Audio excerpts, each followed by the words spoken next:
Welcome back. We are joined by United States Senator Bill Cassidy, one of the few medical doctors in all of Congress. Senator, welcome to Newsmax, and thank you for joining us. Glad to be with you. Sir, I understand your state is under lockdown, essentially, scheduled until at least April 30th. What's the outlook right now? You'll have to remain in lockdown through April 30th. Could you possibly open up before? What's the outlook?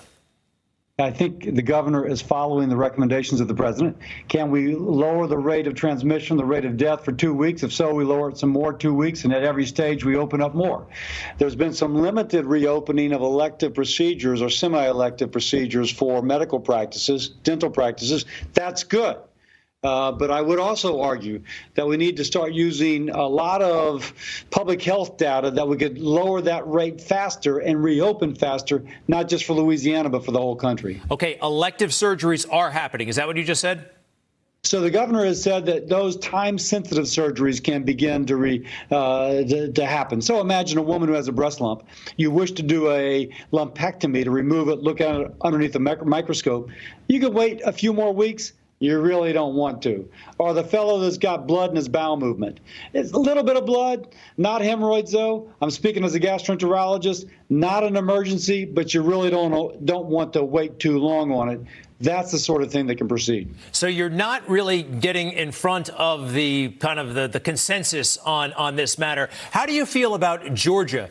You know, the plan is, and the president came out against this, they may open up spas, tattoo parlors, barbershops, that kind of thing as early as tomorrow. The president doesn't think that's a good idea. How do you feel about it?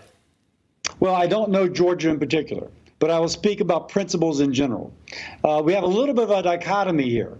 We're being told that the disease is very well controlled in some areas, but that every place must continue to have economic lockdown. If you look at the state of Texas, there's a county south of El Paso, north of the Rio Grande, not a single case reported according to their public health website. But they're supposed to stay on lockdown because Houston's having an issue? Doesn't make sense to me. What you need to do is those areas that are hotspots, and then hotspots within hotspots, you focus your resources there, and if things far away are doing reasonably well, you allow it to reopen. That's the sort of using science to guide us that I think we should be doing. So we all know that older folks are more vulnerable to the coronavirus. That's what we've been told. Also, pre-existing conditions, that is a vulnerability as well. Do you think our warnings and perhaps our reopening should be scheduled, and certainly older folks need to be taken into account? Is there a way forward in that regard? I tell folks it's an if and then but. If you're 25 years old and you've recovered from coronavirus, then you can do almost anything you want to, but still be smart. If you are 35 years old and you have diabetes, obesity, and hypertension, then you are at increased risk, even though you're younger. And if you're 18 years old and you're not immune, then most likely you won't have a problem if you get infected. But if you get infected, you can still infect your grandparents. So each of us must gauge individual risk, if and then but, based upon what you see when you look in a mirror. So Senator McConnell, you probably have heard by now, came out regarding PPP and basically seemed to be urging maybe some states would have to file for bankruptcy. It didn't go over very well. You know him pretty well. Was this a negotiation ploy? Was he serious? What's really going on? I don't want to get inside Mitch McConnell's mind, but when you hear folks from Illinois saying they want to bail out of their pension plan based upon the response to coronavirus, I kind of see where he's coming from. We should not bail out pension plans that have been over-leveraged because of poor political decisions. But if we have a city, which depends upon sales tax, hotel taxes, et cetera, whose tourism is shut down, period, because of coronavirus, then replace the tax income that they've lost over a similar period in the previous year. That allows them to pay their police, their sanitation, fire department, EMT. You're not going to have small business reopen and continue to employ people unless there's police service. Let's make sure governments can still do their police fire, sanitation work, EMT work to allow our economy to reopen. I'm in favor of that. And real quick, your overall sense, where we are, where we've come from, when do you think life gets back to normal for, say, half the country at least? Any sense? Ballpark guess, if you would, sir.